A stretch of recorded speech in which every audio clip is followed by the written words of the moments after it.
Amen. Proverbs 17:16.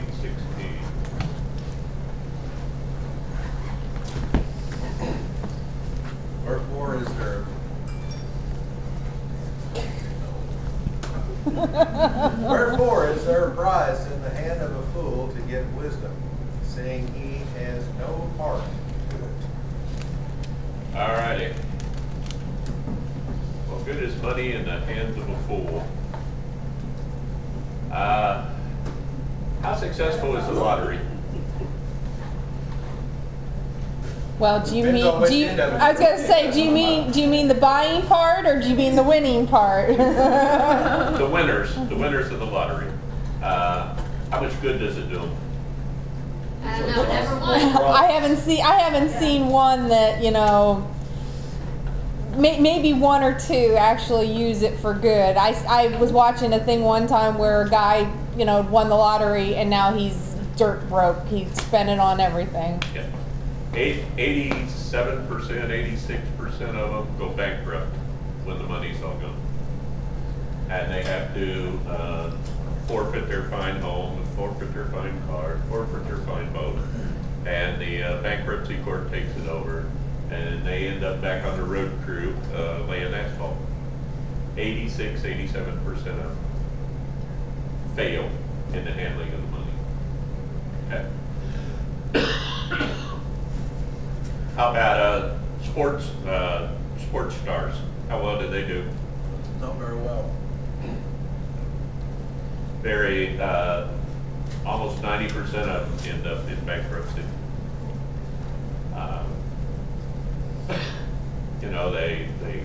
They got help through school. They basically went from high school to being a pro, college. Most of them. Now I will give Bobby Knight this: 92% of everybody that played ball for Bobby Knight ended up with a diploma.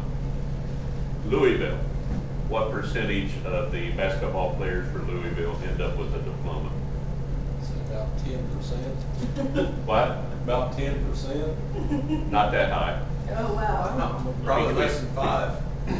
Between 5 and 6% of them end up with a diploma. Wow. So they're not very smart to begin with. They get all this money and they spend it like it's water, and they don't have to manage it, and they don't have to do anything. And when they can't play ball anymore, basically about 90% of them end up bankrupt with nothing. And the party's over. They end up having to find them a job somewhere. So, money in the hands of a fool does not help him a bit. And then we see him on Survivor. I'm sorry? And then we see them on the show Survivor. And why not? The second part of that, since he has no desire for wisdom. He has no desire for wisdom. The wisdom would help him to control that money, to manage that money, to use that money in a proper way. Because he has no desire for wisdom, that money will end up being his downfall in the end. Any comments? No. 17. A friend loves at all times, and a brother is born for adversity. Okay. That verse there, see where it says, and a brother is born for adversity? There's different commentators interpret that different ways. And instead of and, they sometimes put for in there. And that, I think, makes it a little bit clearer. Because what are the chances of adversity? What are the chances we're going to be born into this world and walk through our entire life with peace and no adversity confront us? What are the chances? Snowball's chance. You're lucky if you have a good day. Come on. I mean, sometimes I go up in the woods and just stay there so that nothing will happen to me. And then the mosquitoes bite me. Come home and pull 17 ticks off of me. You know? Since Adam, what did he say to Adam? What was the curse to Adam? With the sweat of your brow. No, not woman. With the sweat of your brow, you are going to fight the thistles, you're going to fight the insects, you're going to fight your way through your life, and it is going to be work, because you have brought sin onto this world, and you're going to have to deal with it. We are going to have adversity, and the first part of the verse says what? We're to love at all times. That's adversity right there. That's adversity right there. Just, Yeah, that's adversity. you know what I mean? You know? What does the word adversity mean? I'm sorry, but I don't even know what it means. You don't know what that means? I don't have a clue what adversity means. Okay, let's define love. You don't know what adversity means? Trouble comes upon you. You had a brain surgery. You broke your elbow. I fell off a ladder. Jennifer had a job that she wanted to trade in for another job. Trading. She had to fight her way through it. Somebody's coming down the road and hits me head on the highway. You know, trouble comes my way. Life. Okay, that's adversity. Okay. And that's Life. that's going to happen. It's life, yeah. Life the best.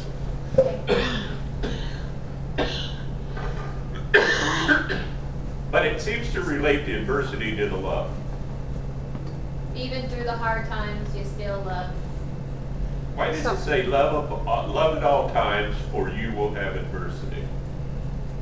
So you don't get stressed out. Okay? The love will help you keep your peace.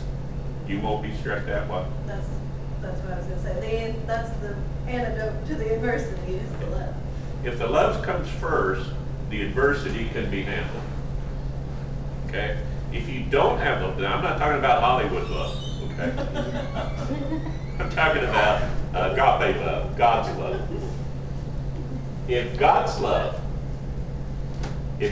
love is in charge, you don't have to worry about the adversity. Because no matter what comes upon you, remember Job? No matter what comes upon you, even if your friends turn upon you, God has paved the way for you to get through that. And you're going to get through it in flying colors. Okay? I get to go back to the doctor tomorrow, and he is going to tell me how much surgery I need. Okay? And I'm going to tell him something. You gonna ask him to do the hokey pokey with you, or what? What? I said, you gonna ask him to do the hokey pokey with you? Do you want me to bring He's my probably going camcorder? to check my dexterity. Yeah. Have him. And I'm going to smile at him and I'm going to say, you know, Doc, I had 30 people praying for me, and I'd rather have them praying for me than all the superstar preachers and TV and stuff. And there is no other explanation. No other explanation.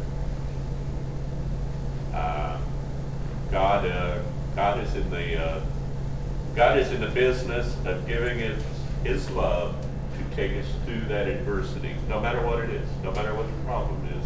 God has already prepared the other end. And when you get there, you can look back and see. Can you always see God moving in your life when you're in the middle of the adversity? Not always. Only if you're looking. You should. You know, when you get my age, God forbid, it happened quickly. And it will. But when you get my age and you look and the adversity comes up, there's a greater peace than there was when I was 30 and when I was 40 and when I was 50. It was like, oh well, we'll get through this. Oh well, let's see what God does. And, you know, before it was like, what am I gonna do? I can't go to work, I'm not gonna get a paycheck, how's this gonna work out? And toss and turn and fret about it. And now it's like, well, we'll get through this and it'll be a victory. It'll be a victory. Okay, 18. A man devoid of understanding shakes hands in a pledge and becomes surely for his friend.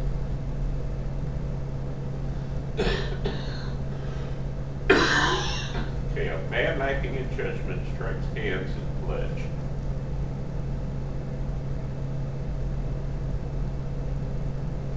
Mine says something totally different. Mine says something totally different, you know, What's yours say? my, what is the Bible for idiots or whatever this is. Bible for idiots. What's yours say? It is not wise to promise to pay your neighbor what your neighbor owes. It's not wise to promise what? To pay for what your neighbor owes. Right. Well, it says the same thing. Good. A man lacking in judgment. One of those idiot Bibles. A man lacking in judgment shakes hands on a pledge. Okay. Okay? I will help you pay that off. Okay? And puts up security for his neighbor.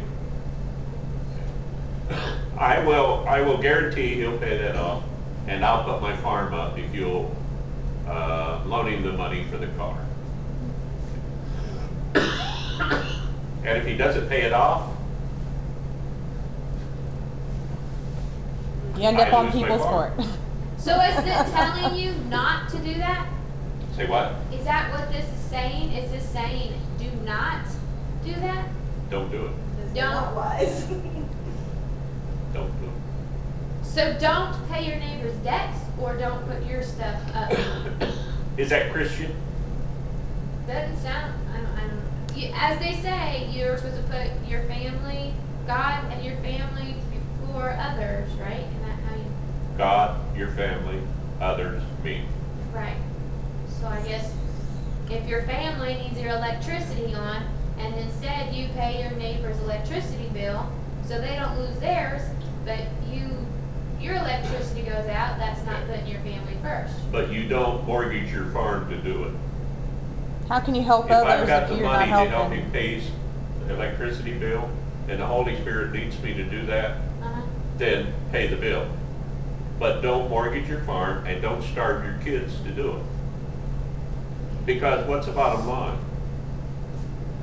Most people are standing around with their hands out, have never had a job in their life.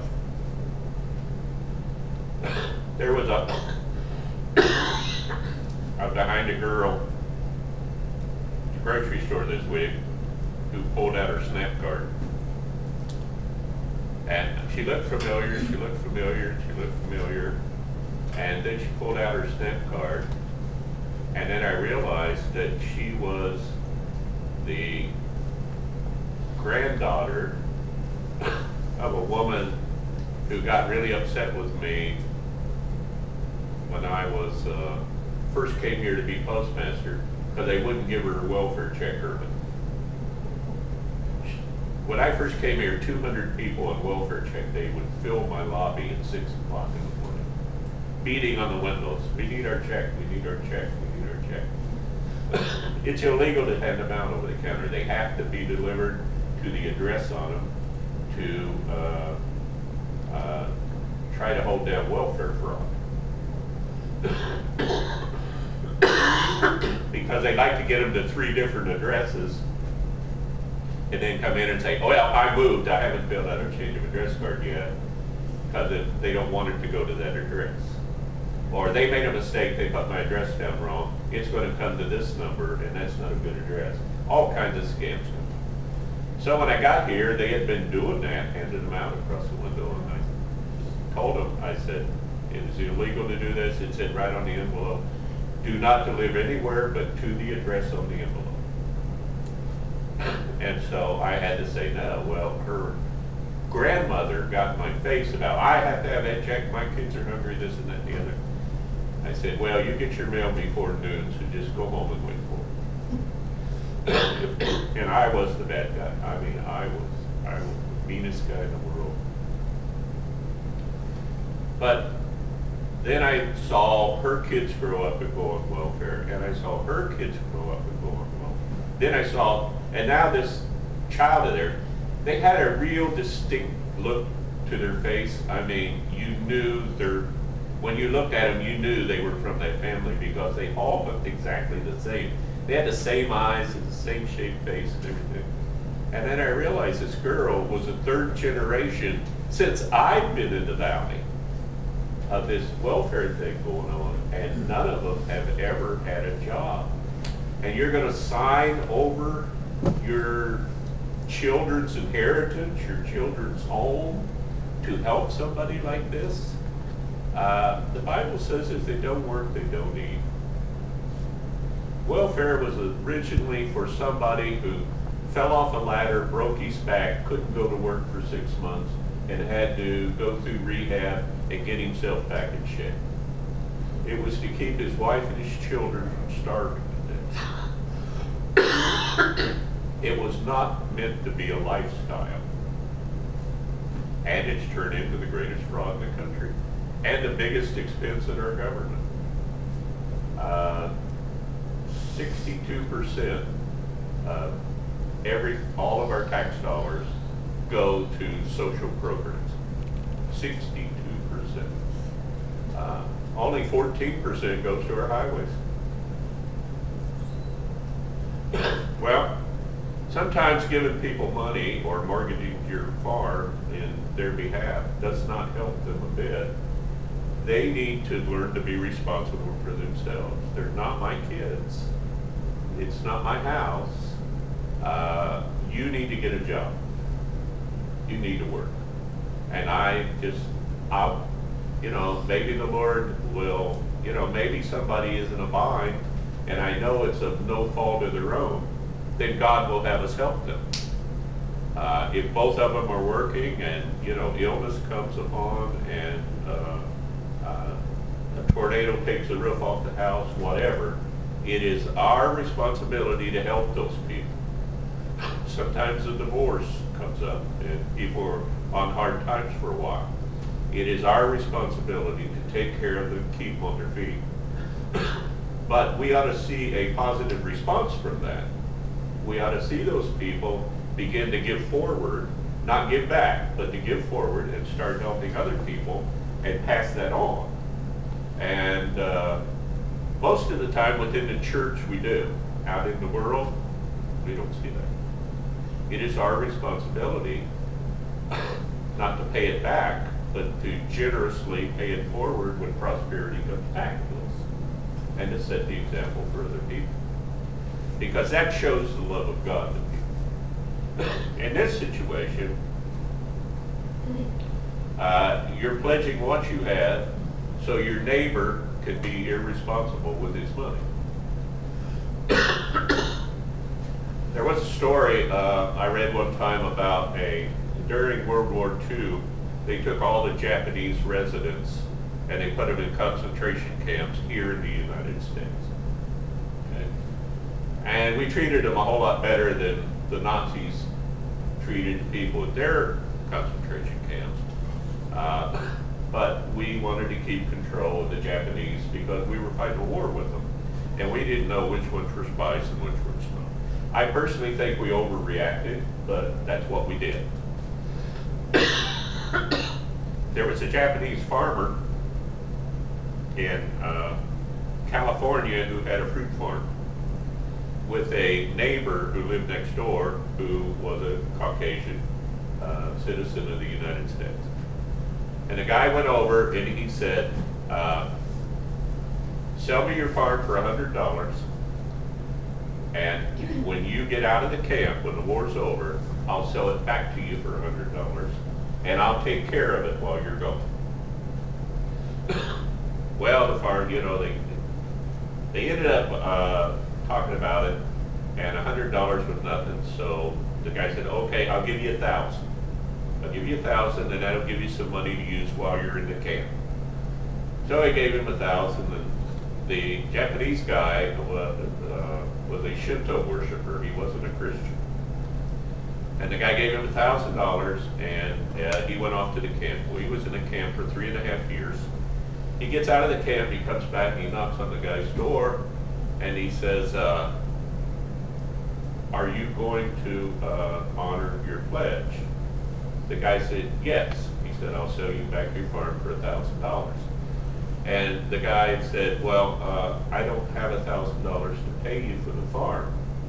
And the farmer said, oh, yes, you do. He said, because I have been banking the profits from your farm while you were in the camp. He said, you have $200,000 in your account. And you give me $1,000, I'll give your farm back to you, and I'll give the profits back to you. The only thing I kept was my expenses and what it cost me to send my people over there to pick your fruit and to trim your trees and to do whatever. Where do you think the Japanese man worships today? Probably in his white neighbor's church. In a Methodist church in California with his neighbor. Yep. Because the man's word was good. And he went in and he took care of that man in a time of adversity. But he was helping a hard-working person who was in a situation that was beyond his control. And he bailed him out because that was the only thing that he could do. And that man and his whole family will be with us in heaven. Because the love of God was shown to him, and because a man kept his word. Basically, when you get to heaven, all you have is your name and your word. And if neither one of them are good, if your name's not written down and your word wasn't good here on earth, I may not spend eternity with you. How much do you think a CAT scan costs? $6,000. $6,000. What is the going rate for that? That's what we pay. That's your portion, yeah. How much do you think a CAT, what'd you say? $6,000. $1,000? 6,000. No, you're wrong. That's what we pay. It's probably double that. You have insurance? Yeah, that's All right, what we $12,000. You know, I figured somewhere between $1,000 and $2,000. I got the bill this week. Hers was a little higher. $175. The insurance paid their part of it. They disallowed a percentage of it, and I owe nothing. What do you think 4 hours in a emergency room is worth? 2,000. About $400. It depends on what you have done, how many tests you have, how much medicine they've given you, and how long you're there. Yep. Well, how many are you What do you think it would be? $100 a pop. For you, $60. Huh? You, $60. For me, nothing. The doctors, the x-rays for $30. The medicine, the whole thing was $800. The insurance paid their share. They disallowed part of it. My part was $0. Okay, the big question. Huh? Ambulance ride. Big question. Ambulance ride. It hasn't come in yet. Okay. They paid him, probably. Now, last week, I gave my word. I said, I'm not going to sue. And I said it in front of 12 witnesses. Okay? Are you still worried about it? I can't breathe when you say it. I just can't breathe when you say it.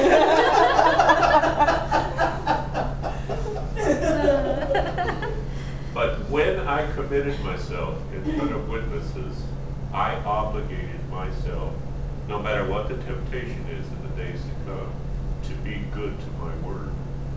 And because I did that, and because I took that stand and gave you peace, so far, I owe nothing. It is all there. And God is going to continue to bless me and continue to bless me and continue to bless me because I did the right thing and obligated myself to be true to that commitment. All we have is our word. And if our word's worth nothing, all the actions of the world are, what did Jesus say? He said, what goes into the man's mouth does not defile the man. It's what comes out of the man's mouth that defiles him. If I'm not good to my word, you can trust me anywhere for anything. I will not sue you. I don't care how. I will not. And we ought to be that way. And we ought to get upstairs. But so far, I don't know a Let's hope we dime. make it to the next one. I need the name of Because your I had a church. question.